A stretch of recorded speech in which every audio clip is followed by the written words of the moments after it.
بسم الله الرحمن الرحيم نحمده ونصلي ونسلم على رسوله الكريم أما بعد فأعوذ بالله من الشيطان الرجيم بسم الله الرحمن الرحيم وما أبرئ نفسي إن النفس لأمارة بالسوء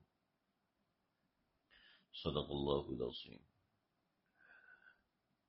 ہر انسان پہ دو طرح کی کیفیات آتی ہیں.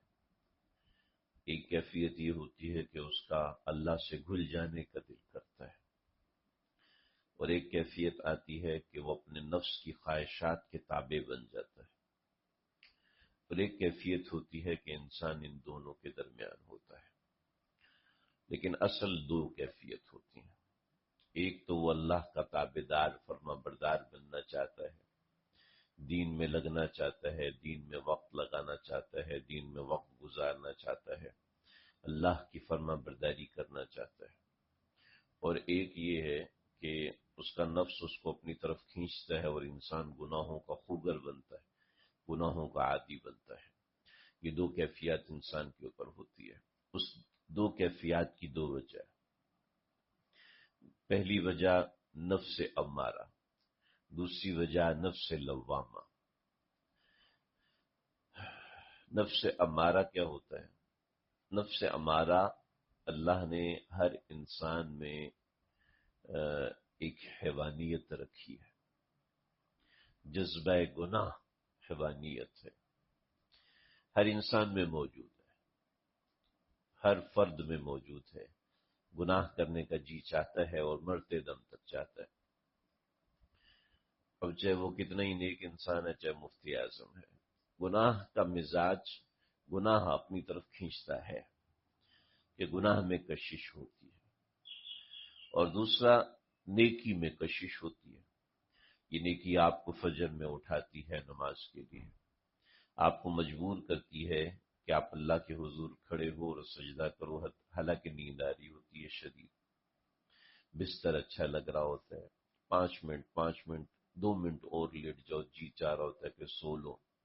رات میں بستر پہ لیٹتا ہے تو نیند نہیں آ رہی ہوتی، اور اس وقت نیند انتہائی میٹھی آ رہی ہوتی ہے.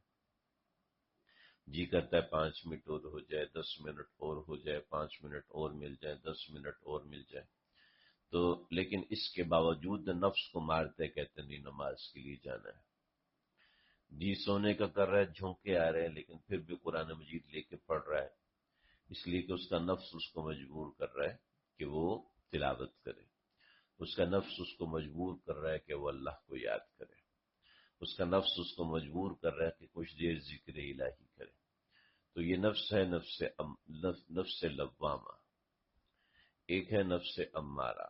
نفس امارہ کو آپ ڈھیل دو تو یہ ڈھیلا ہوتا چلا جاتا ہے، اور یہ گناہ کرتا ہے، گناہ کرتا ہے، اتنا گناہ کرتا ہے.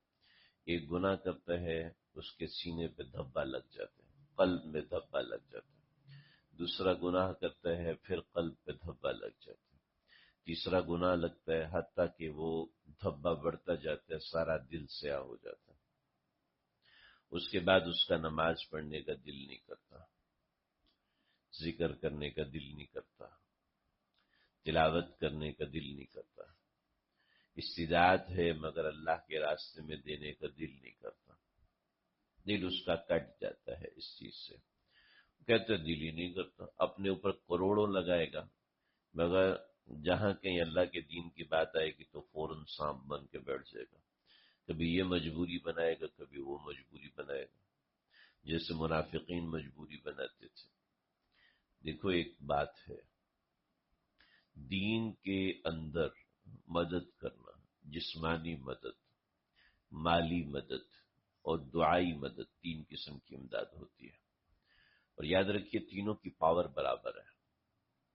جسمانی مدد کی بھی برابر پاور کی ہے، گو کہ سب سے بڑی جسمانی مدد ہے. نمبر 2 مالی مدد، اس کی پاور کم ہے، گو کہ یہ اپنی ذات میں بہت بڑی ہے.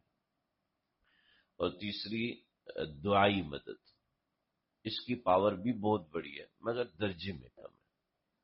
درجے میں سب سے بڑی ہے جسمانی مدد. آپ اپنی اولاد کو دین پہ لگائیں.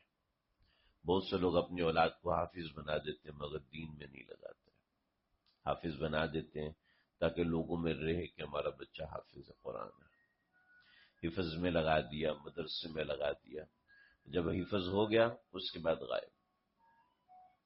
حفظ کرنے سے دماغ کھل جاتا ہے، بس حفظ کا شوق تھا، اس کے بعد اپنے بچے کو دین کی محنت پہ نہیں لگا پاتے۔ وہ یہ سمجھتے ہم نے نہیں لگایا، لیکن ان کو یہ نہیں پتا کہ اللہ نے قبول ہی نہیں فرمایا۔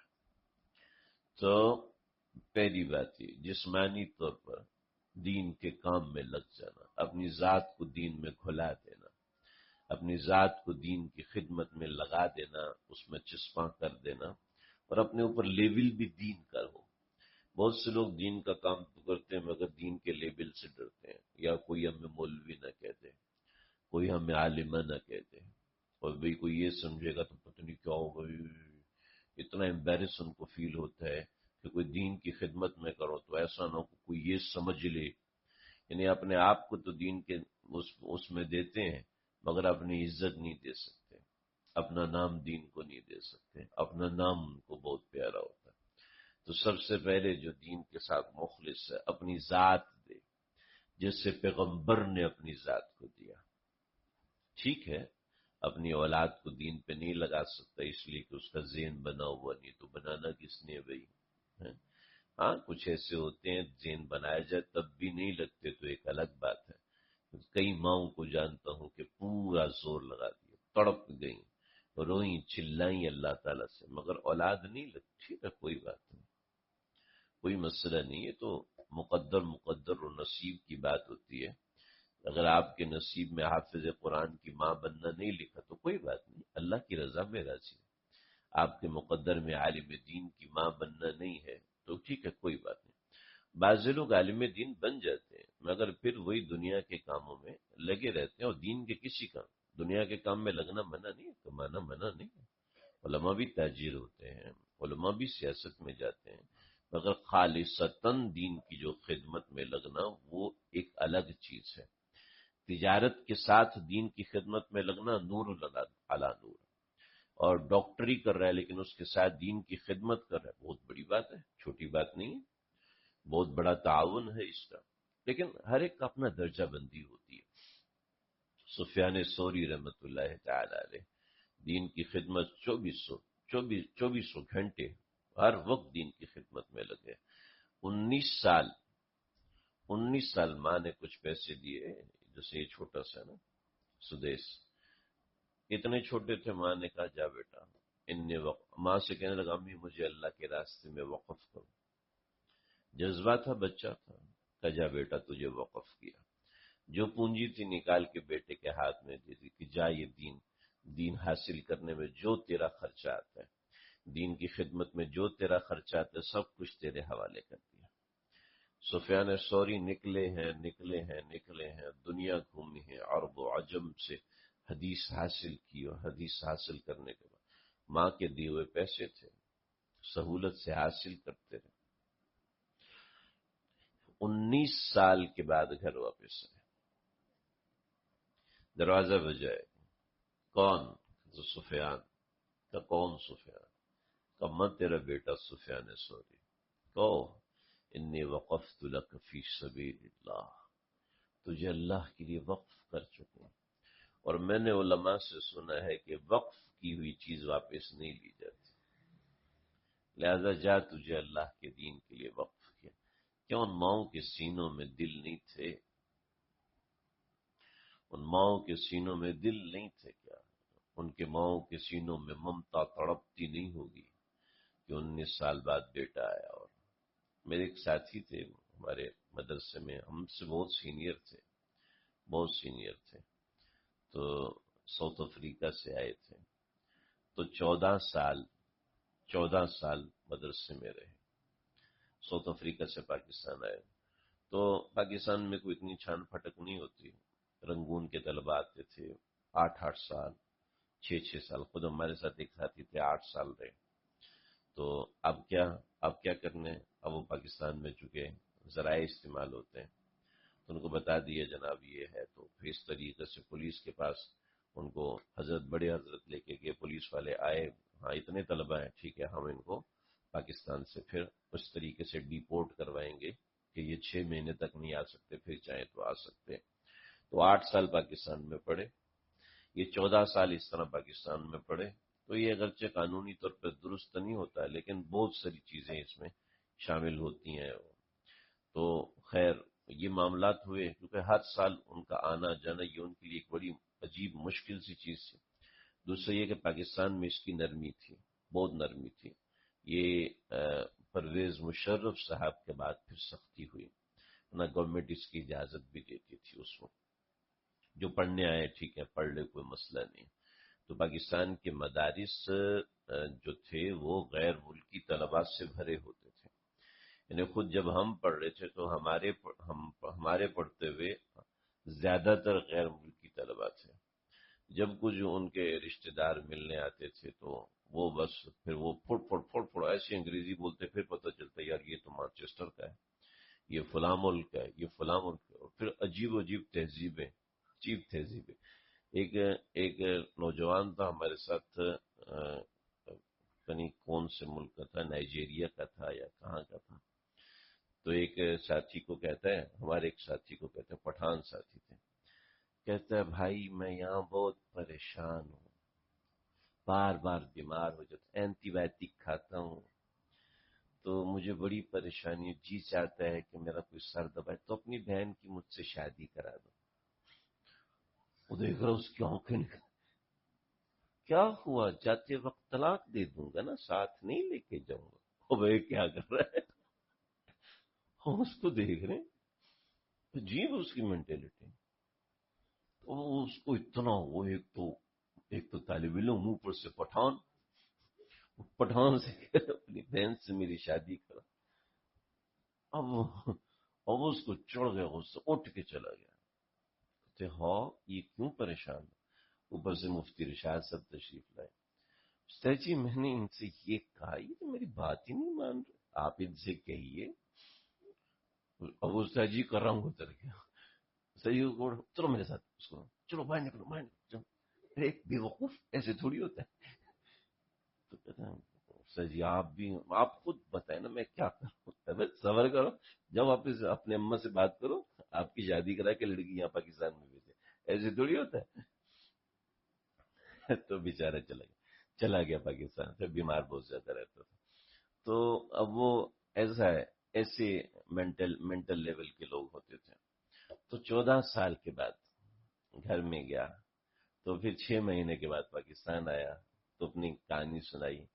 کہا کہ ہمارے ہاں جو ایسا ہوتا ہے کہ سب کی اجتماعی روٹی لگتی ہے، یعنی پوری کالونی ہے تو اس کی روٹی اجتماعی لگتی ہے. تو پھر وہ روٹیاں سب کی پکاتی ہیں، تو 3-4 خواتین کا نمبر ہوتا ہے. تو جس دن میں گیا تو اس دن جو روٹی پکانے کی جگہ تھی وہاں پر میری والدہ کا، ہمارے خاندان کا نمبر تھا. میں گھر میں گیا، دیکھا ساری عورتیں غائب ہیں، اماں بھی نہیں ہے، خالہ بھی نہیں ہے، کوئی بھی نہیں. کدھر چلے؟ تو وہاں روٹیاں لگانے گیا. جب میں دوڑ کے وہاں پر گیا تو جب میں وہاں پہ گیا ہوں تو سب عورتوں نے وہ جلدی سے پردہ کر لیا. ساؤتھ افریقہ میں مسلم کمیونٹی بہت زیادہ ہے، بہت زیادہ ہے. سب عورتوں نے بھاگو یہاں سے. امی میں ہوں. تو کون ہے تو؟ اتنا چھوٹا ہے، 14 سال کے بعد ہے، سر پہ پگڑی باندھی، چہرے پہ داڑھی رکھی ہوئی. تو پھر ماں نے دیکھا تو دین کے لیے قربانیاں. آج بھی ایسی مائیں ہیں جو دین کے لیے ایسی قربانیاں دیتی ہیں. اللہ اکبر کبیرہ. ایسے لوگوں کے دلوں میں دین کا جذبہ ہے، ایسے لوگ دین کے لیے جان دیتے ہیں. مجھے حیرت ہوتی ہے کہ اگر لوگ آج دین اور دین کے وارثین کے لیے ایسے جان چھڑکتے ہیں، خود آقا علیہ السلام آج کے زمانے میں ہوتے تو آج کے لوگوں کے ایمان کا لیول کیا ہوتا؟ ہمیں تنقید تو کرنی آتی ہے کہ مسلمان ایسے ہیں ویسے ہیں، لیکن دوسری طرف مسلمانوں میں جذبہ بھی ایسا ہے. تو خیر بات میری دوسری طرف نکل گئی. تو بعض مرتبہ بعض لوگوں میں دین کا جذبہ بہت زیادہ ہوتا ہے. یہ ہوتا ہے نفس امارہ، نفس لوامہ کی وجہ سے، کہ جب انسان دین میں بڑھتا ہے تو پھر بڑھتا ہے، پھر بڑھتا ہے، پھر بڑھتا ہے اور بڑھتا چلا جاتا ہے اور ایسے آگے بڑھتا ہے. ہماری فیض بھائی ماشاءاللہ بہت امیر آدمی لگ رہے ہیں. ٹھیک ہے، جس بندے کا میں ذکر کر رہا ہوں نا، وہ ایسے تھا کہ میں نے سمجھا کوئی مزدور ہوگا، کوئی مزدور ہوگا. تو یعنی کپڑے اس کے ایسے میلے تھے، اسی طرح کے، اسی رنگ کے کپڑے تھے، یعنی جو ہوتے ہیں آف وائٹ کلر کے کپڑے پہنے ہوئے، ٹوپی کوئی نہیں پہنی ہوئی۔ میں نے سمجھا شاید کوئی مزدور ہوگا، پھر ہاتھ اس کے صاف ستھرے تھے تو میں نے سمجھا کسی کا ڈرائیور ہوگا۔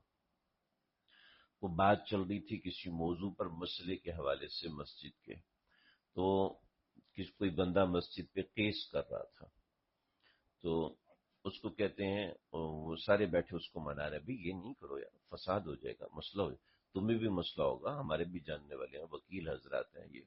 اس نے کہا نہیں بھی، جب میری جگہ اس میں اتنی انکلوڈ ہے، میرے گھر اس کے ساتھ شامل ہے، مجھے تکلیف ہوتی تو مجھے کیس کرنا ہے۔ تو اس نے کبھی کہا میں نے 3 کروڑ کا گھر بنایا مجھے، تو اس خان صاحب نے جیب سے چیک نکالا، 4 کروڑ کا چیک بنا کہ 4 کروڑ کا چیک ہے، لے جاؤ گھر خالی کرو، دفعہ ہو جائے یہاں سے۔ دیکھو خیر گھر اس نے نہیں بیچا، لیکن اس کو میں نے کہا ابھی لو خبردار، جو اس کو کہا چیک کروا لو کہ اس چیک میں 1 روپیہ بھی کم نکلے، 1 روپیہ نا، 1 دن میں 4 کروڑ تمہیں ملے گا، نکلو یہاں سے۔ تو مسجد پہ کیس کرتا ہے، تم کو چھوڑے گا نہیں، لاہور کی بات ہوتا، ابھی دیکھ کے آؤ، تو مسجد پہ کیس کرتا ہے، ہمارے ہوتے ہوئے کرے گا، چھوڑے گا نہیں۔ تو میں نے دیکھا اچھی ہے، تو اللہ تعالیٰ بعض لوگوں کو ایسے قبول فرماتے ہیں کہ دین کا جذبہ ایسے ہوتا ہے۔ یہ ہوتا ہے نفس امارہ، جب انسان دین میں بڑھتا ہے تو پھر اگلا درجہ، پھر اگلا درجہ، پھر اگلا درجہ، بیٹا لائٹ آن کرو، اگلا درجہ، پھر اگلا درجہ، یوں آگے کا درجہ بڑھتا چلا جاتا ہے۔ اور جب انسان دین میں گرتا ہے تو پھر اس کے درجے بھی آگے بڑھتے چلے جاتے ہیں، کہ اس کو دین سے الجھن ہونے لگتی ہے، اللہ کا نام لینے سے الجھن ہونے لگتی ہے، پھر ذکر الہی کرنے سے الجھن ہونے لگتی ہے۔ یہ ہے نفس امارہ، کہ انسان کمانے پہ آئے تو کماتا چلا جاتا ہے، نشہ کرنے پہ آئے تو نشہ کرتا چلا جاتا ہے، زندگی برباد کرنے پہ آئے تو زندگی برباد کرتا چلا جاتا ہے۔ مجھے اور آپ کو اللہ نے اختیار دیا، فہدیناہ النجدین، میں نے تم کو راستے 2 دکھائے ہیں، فلاقتحم العقبہ وما ادراک ما العقبہ فک رقبہ او اطعام فی یوم ذی مسغبہ یتیما ذا مقربہ او مسکینا ذا متربہ۔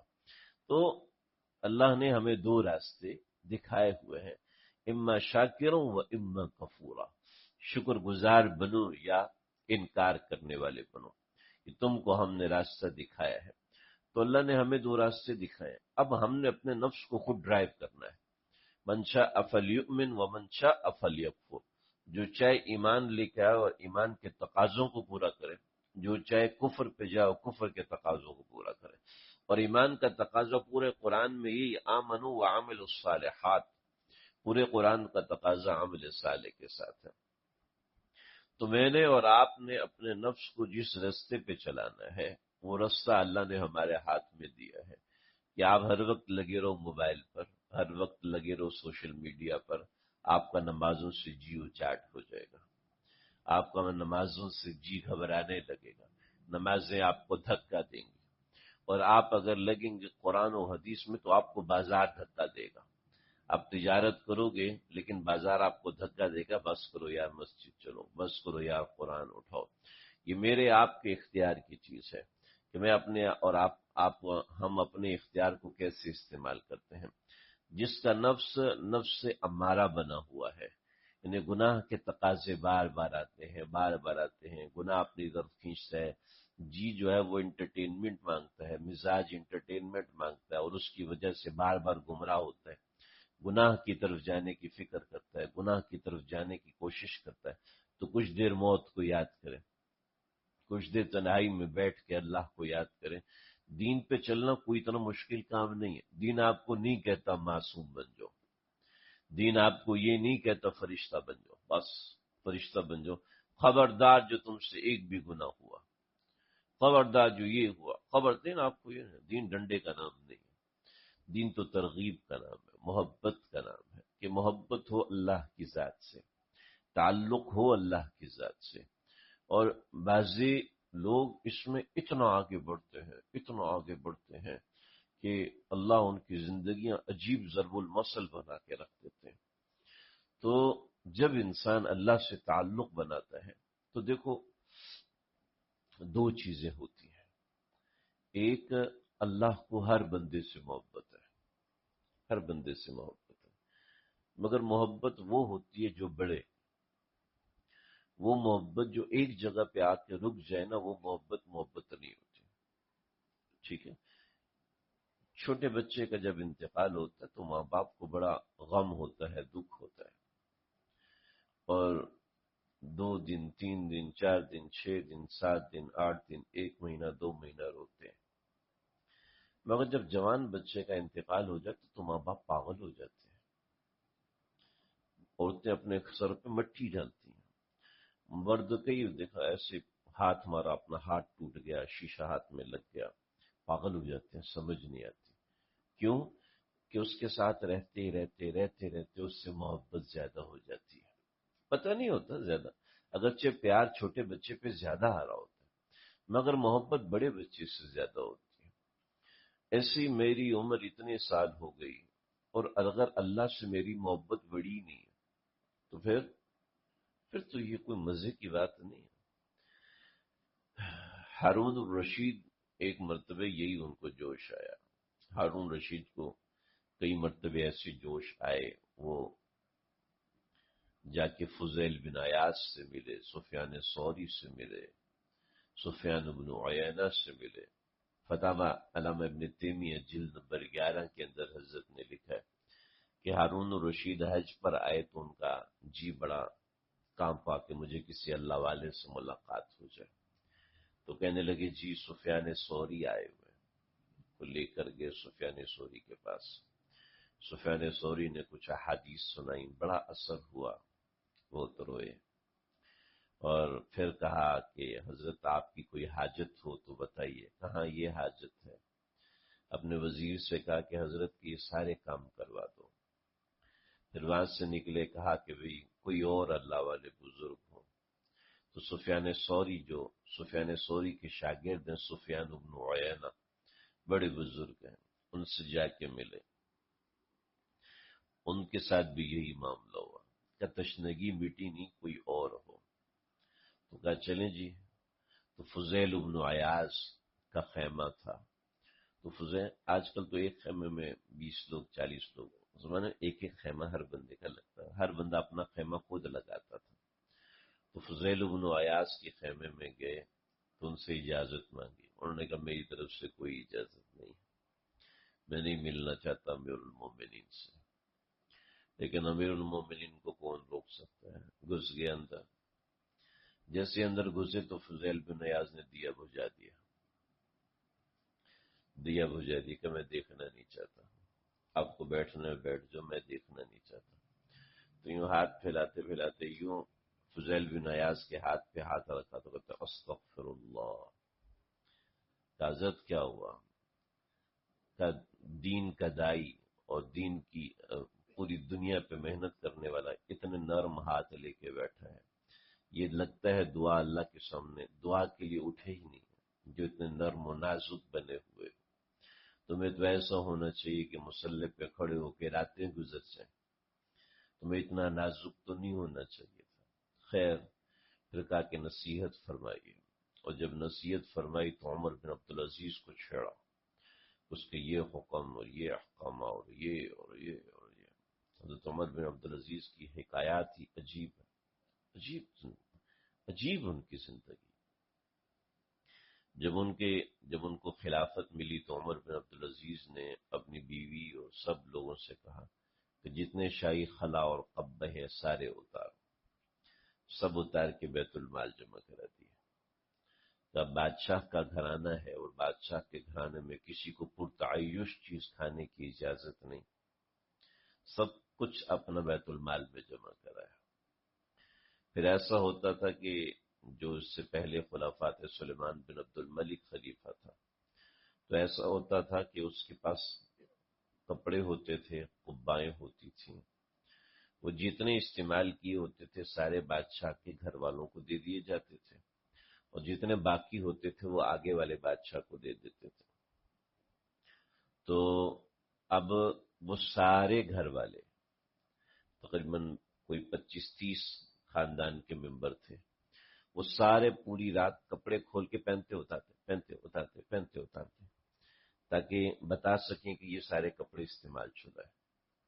ٹھیک ہے، 3 راتیں وہ کپڑے پہنتے اتارتے ہزاروں جوڑے وہاں پر ڈھیر لگا دی تاکہ یہ کپڑے ہوں. ہر کپڑے کے اوپر جو بادشاہ کے کپڑے ہیں، کوئی یہ والے بٹن تھوڑی لگتے ہیں اس کے، ٹھیک ہے، جواہرات کے بٹن لگا کرتے تھے. ٹھیک ہے، اس کے اوپر جو مالائیں لگتی تھیں وہ زیورات کی مالائیں لگتی تھیں، بادشاہ کے کپڑے ہوتے تھے.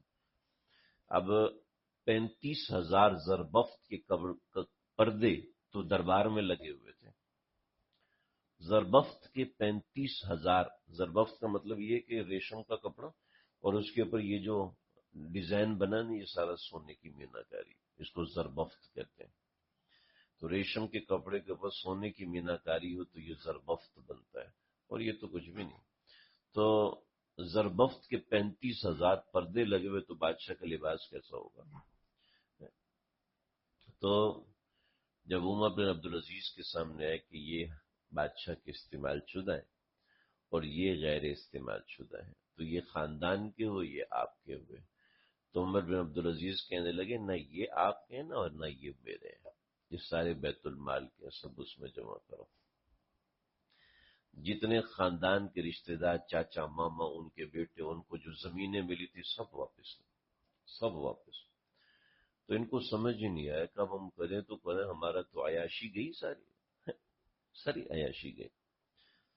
تو کہنے لگے کہ ایسا کرتے ہیں کہ 10 جو پورے بر صغیر کی سب سے خوبصورت لڑکیاں ہیں، پورے خطہ عرب کی جو سب سے 10 خوبصورت لڑکیاں، ان کو لے کر آؤ. اور وہ سب سے خوبصورت ترین لڑکیاں لائیں اور کہا کہ یہ آپ کی باندیاں ہیں.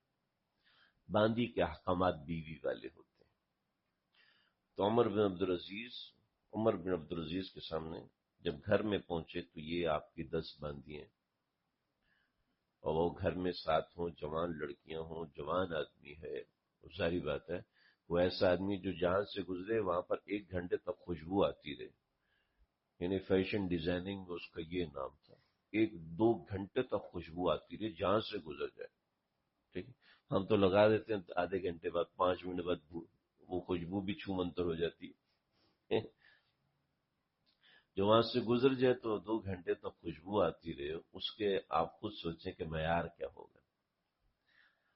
تو جب باندی کو دیکھا تو ایسی خوبصورت عمر بن عبدالعزیز ادھر ہو، کون ہو؟ کہا آپ کی باندی ہوں. میری باندی تو ہو نہیں سکتی. کہ پچھلے بادشاہ کے پاس تھی. کہا بادشاہوں کو تو میں جانتا ہوں نا، 6 بھائی بادشاہ رہے ہیں جو کزن وزن تھے، ان سب کو میں جانتا ہوں. مجھے پتا ہے تم تو ان میں سے نہیں ہو، یہ مجھے پتا ہے. سچ بتاؤ کہ کون ہو. کب یہ مجھے قتل کر دیں گے، مار دیں گے. یہ مت سوچنا، اب تم بادشاہ کے پاس ہو. آئی کہاں سے ہو؟ کہ فلاں علاقے کا وزیر تھا، اس نے مجھے اٹھایا اور پھر مجھے بیچا. میرے باپ نے پیسے لیے میرے، اس کو سونے میں تولا اور پھر مجھے وہاں سے خریدا کہ بادشاہ کا دل لبھانے کے لیے ہمیں چاہیے. کہ یہ تو بے فاسد ہے، بے ناجائز ہے. اس نے کس سے خریدا؟ جو 15-20 بندے تھے سب کو بلا لیا. او جی، یہ تم لوگوں نے ظلم کیا، اور سچ بتاؤ کہ اس طرح کے کتنے ظلم کیے، اپنے ہاتھ سے لکھ کے دے دو تو معافی مل جائے گی، ورنہ گردن اڑاؤں گا، چھوڑوں گا نہیں کسی. 10 کی 10 باندیوں کو ایک رات میں ان کے ہاں پہنچایا، اور جو پیچھے کرپٹ لوگ تھے سب کو لائن میں کھڑا کیا، اور اس میں اپنے رشتہ دار سامنے آئے، اپنے رشتہ داروں کو سامنے کوڑے لگوائے. تم کون ہوتے بے فاسد کرنے والے، ناجائز بے کرنے والے، ناجائز خرید و فروخت کرنے والے؟ تم ہو کیسے سکتے ہو میرے اس کے وجود کے ہوتے ہوئے؟ حرام کام یا حلال کام یا اس میں کوئی جائز لذت حاصل کرنا تو کجا. وہ بندہ اس گہری نظر والا بن چکا، عمر بن عبدالعزیز. خیر ان کا تذکرہ کیا، ہارون الرشید روئے.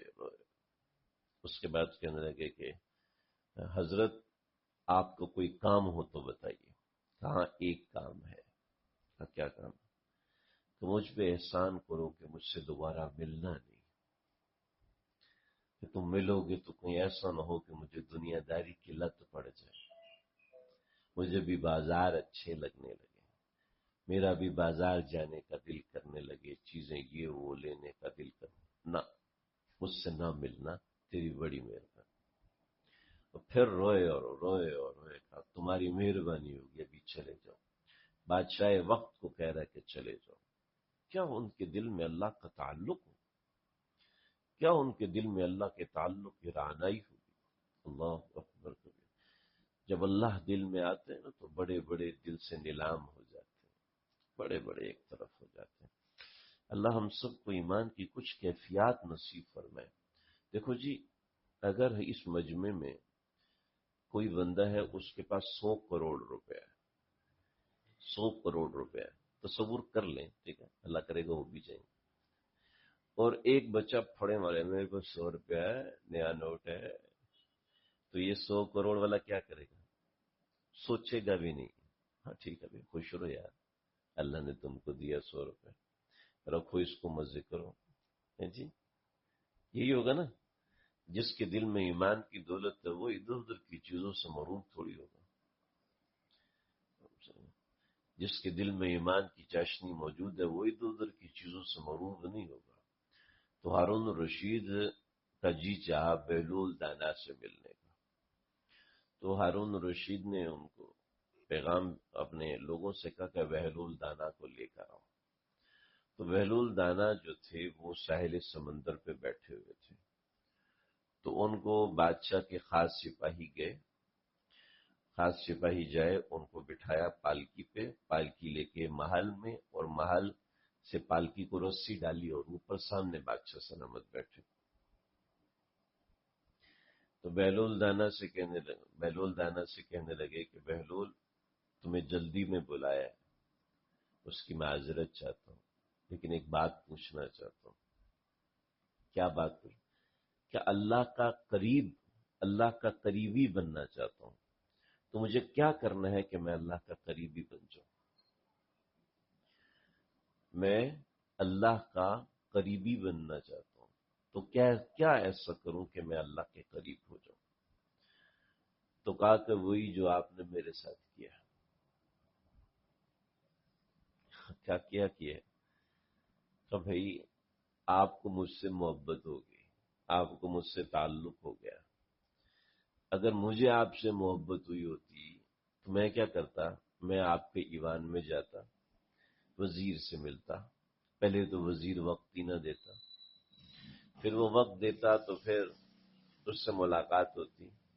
ملاقات ہونے کے بعد وہ کہتا فلاں مہینے فلاں دن میں بادشاہ سلامت تمہیں 1 گھنٹے کے لیے مل جائیں گے، آدھے گھنٹے کے لیے ملیں گے. اب میں فلاں وقت فلاں دن کا انتظار کرتا، اور اس دن بادشاہ کو اچانک کوئی سفر پیش آ جاتا، بیماری آ جاتی، میرا ٹائم ختم ہو جاتا. تو سالوں لگ جاتے آپ سے ملاقات کے لیے. لیکن آپ کے دل میں خود تڑپ پیدا ہوئی، پر آپ نے مجھے 1 منٹ میں اپنے پاس بلا لیا. اپنے تعلق کی دولت مجھے دے دی. کیا ہوا کہ آپ کو مجھ سے محبت ہو گئی. کہنے لگے کہ بھئی ایسا کام کرو کہ اللہ کو تم سے محبت ہو جائے. ایسا کام کرو کہ اللہ کو تم سے پیار ہو جائے. اور اللہ نے خود فرمایا ان اللہ یحب التوابین، ان اللہ یحب المحسنین، ان اللہ یحب المتطہرین. اللہ تعالیٰ پاک صاف رہنے والے لوگوں سے بڑی محبت کرتے ہیں. جو باوضو رہتے ہیں اللہ اس سے محبت کرتے ہیں. ان اللہ یحب المحسنین، جو نیکی کی فکر رکھتے ہیں، جو نیک و کاری کرتے رہتے ہیں، اللہ ان سے محبت کرتے ہیں. ان اللہ یحب التوابین، جو توبہ کرتا رہتا ہے، معافی مانگتا رہتا ہے، اللہ اس سے محبت کرتے ہیں. تو کیا ہم اللہ سے محبت کریں یا اللہ ہم سے محبت کریں، یہ ہمارے اپنے اختیار میں. کہ اللہ ہم سے محبت کریں، اس کا کیا ہے؟ فَاذْكُرُونِي أَذْكُرْكُمْ، تم مجھے ذکر کیا کرو تو میں تمہیں بھی ذکر کروں گا۔ تو ایسے ہی نیکی کرنا، نیکی کی فکر رکھنا، نیکی کے اندر اپنے آپ کو گھول دینا، نیکی میں اپنے آپ کو لگانا، اس کی فکر رکھے انسان۔ اور ظاہری بات ہے وہ فکر ملتی ہے انسان جب نیک مجلسوں میں جاتا ہے، اللہ کا نام باقاعدگی سے سنتا ہے تو ترغیب ملتی ہے، ایک ڈائریکشن ملتی ہے، ڈائریکشن ملتی ہے تو انسان آگے بڑھتا ہے۔ دیکھیں یہ پنکھا ہے نا، کتنا بھی مہنگا ہو لیکن اگر یہ گھومے نہیں تو ہوا نہیں دے سکتا، ٹھیک ہے؟ ایسی نصیحت کا تکرار نہ ہو نا تو انسان کے اندر طاقت پیدا نہیں ہوتی، اور نصیحت کا تکرار ایک ہی مقام سے ہونا چاہیے، ایک ہی مقام سے، بندہ بار بار ایک ہی جگہ سے سنے، جہاں آپ کی مناسبت ہے، جہاں آپ کے دل کا جوڑ ہے، جہاں آپ کے دل کا تعلق ہے، وہاں اپنا تعلق بنائیے، مجالس میں جائیے اور باقاعدگی سے شرکت کیجیے، اس سے دل بنتا ہے، انسان کو جذبہ ملتا ہے، ترغیب ملتی ہے، ترقی ملتی ہے۔ جب انسان رابطے میں منقطع ہو جاتا ہے تو مہنگی کتنی بھی تار ہو، جب کٹی ہوئی ہے تو نہ وہ پنکھا چلا سکے گی نہ وہ لائٹ چلا سکے گی۔ تو اپنا تعلق بنائیے جہاں آپ کی مناسبت ہے، جوڑ ہے۔ اپنے اذکار، جب آپ کو پتہ ہوگا نا کہ میں نے اپنے ذکر کی اطلاع کرنی ہے، اعمال کی اطلاع کرنی ہے، تو آگے بڑھنے کی فکر بھی ہوگی۔ اطلاع کی فکر نہیں ہوگی تو انسان ٹھنڈا ہوتا جاتا ہے، اور پھر وہی نفس امارہ غالب آنے لگتا ہے، نفس لوامہ کے اوپر۔ تو اپنے نفس کو مطمئنہ کی طرف لے کر جانا ہے اور نفس امارہ کے راستے سے نکالنا ہے۔ ایک بات تھوڑی سی مشکل لگ رہی ہے مگر میں ایک دو باتیں بتا کے ختم کرتا ہوں۔ نفس امارہ، جب انسان کے مزاج میں گناہ بڑھنے لگے تو سمجھ لے یہ نفس امارہ بن رہا ہے، اور جب انسان کے مزاج میں نیکی بڑھنے لگے تو سمجھ لے نفس لوامہ بن رہا ہے۔ ایک کی ڈائریکشن کفر کی طرف ہے اور دوسرے کی ڈائریکشن ایمان کی طرف ہے، ٹھیک ہے؟ ان اللہ لا يحب الکافرین، اللہ کافروں سے محبت نہیں کرتا۔ جو ان کی ڈائریکشن میں جا رہا ہے وہ بھی اللہ کے نفرت کا شکار ہو جاتے ہیں، اور جو نیکی کی طرف آتا ہے وہ محسنین ہوتا ہے، اور اللہ تعالیٰ محسنین سے محبت کرتے ہیں۔ اس کی فکر رکھیں، میں کوئی بیان نہیں دے رہا، ایک ضابطہ بیان کر رہا ہوں، ایک تعلیم بتا رہا ہوں کہ یہ تعلیم ہے، اس کے مطابق چلنا ہے، اس کے مطابق آگے بڑھنا ہے۔ اللہ تعالیٰ مجھے آپ کو ہم سب کو سمجھنے کی توفیق عطا فرمائے۔ وآخر دعوانا الحمدللہ۔